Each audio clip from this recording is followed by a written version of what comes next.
अस्सलामुअलैकुम दोस्तों, आज हम बनाने वाले हैं स्ट्रॉबेरी की जेली जैम, जो कि नाश्ते में या बच्चे पराठों के साथ खाना बहुत पसंद करते हैं। बहुत ही आसान तरीके से बन जाती है ये जैम और बच्चे इसे खाना भी पसंद करते हैं। होममेड बनने की वजह से हम इसे अच्छी तरह से इस्तेमाल भी कर लेते हैं बिना खौफ के कि इसमें क्या शामिल है। घर की 3 ही चीज़ों से ये जैम बन जाती है।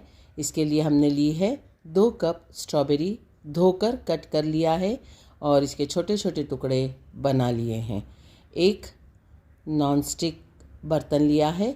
अब जबकि हमारे पास 2 कप स्ट्रॉबेरी है तो हम इसमें शामिल करेंगे 1 कप शक्कर, क्योंकि ये इसके लिए काफ़ी हो जाएगी और इतनी ही शक्कर इसके लिए रहना चाहिए, वरना ये बहुत ज़्यादा मीठी और जल्द जम जाएगी अगर इसमें शक्कर ज़्यादा डाली गई तो। अब देखिए, हमने शक्कर इसमें इस वक्त शामिल की है जब ये बर्तन चूल्हे पर है और स्टोव की जो आंच है धीमी जल रही है। अगर आप चाहें तो स्ट्रॉबेरी कट करके इसमें शक्कर डाल के मिक्स करके अच्छी तरह से अगर उसको एक 10-15 मिनट ढककर रख देंगे तो शक्कर स्ट्रॉबेरी के साथ मिलकर अपना पानी रिलीज़ कर देती है, तो ये पकने में और भी आसानी होगी। लेकिन हमने इसमें इसी वक्त शक्कर शामिल की है, तो हम कोशिश ये करेंगे धीमी आंच पे जैसे जैसे ये पकता रहेगा और गर्म होता रहेगा, शक्कर अपना पानी रिलीज़ करेगी, तो हम चम्मच की मदद से या स्मैशर की मदद से स्ट्रॉबेरी को स्मैश करते रहेंगे, बीट करते रहेंगे, ताकि ये जल्दी से शक्कर के साथ घुल जाए और जेली के फॉर्म में आ जाए।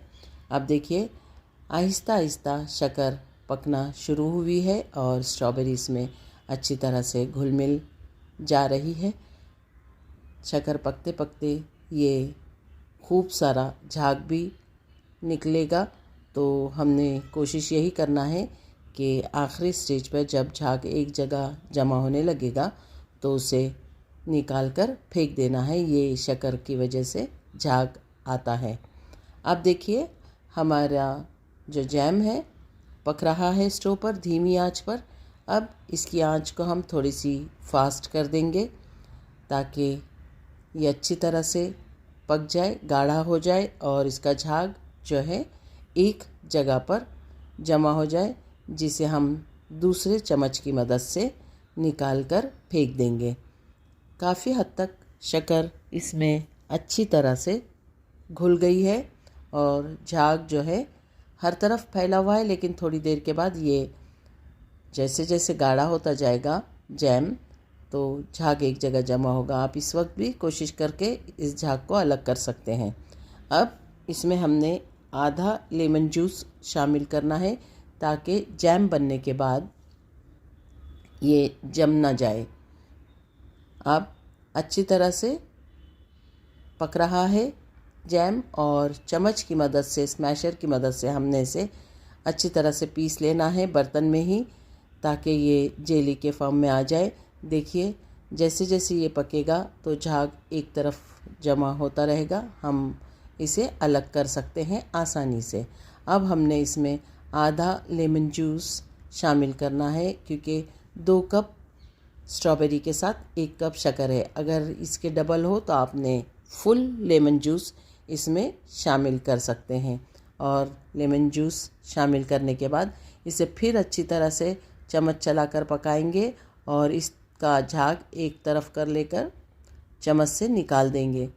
तो ये आपकी जेली लगभग तैयार है, क्योंकि इसका शक्कर का पानी और स्ट्रॉबेरी का पानी अच्छी तरह से शक्कर के साथ पककर ड्राई हो चुका है और ये पक गई है, चम्मच पर चिपकने लगी है और बहकर नीचे नहीं गिर रही है, खूब अच्छी तरह से गाढ़ी हो गई है।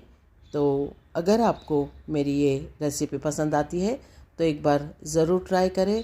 बहुत ही लजीज जायकेदार बनती है।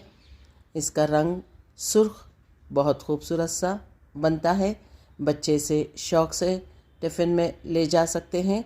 आप भी इसको एक बार ज़रूर ट्राई करें और अगर आपको ये रेसिपी पसंद आती है तो मेरे चैनल को सब्सक्राइब करें, इसे कमेंट्स दें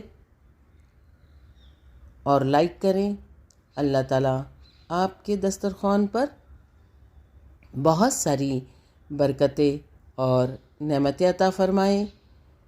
अगर आपको ये रेसिपी पसंद आती है तो लाइक, शेयर, कमेंट ज़रूर कीजिए और आपकी दुआओं में याद रखिए।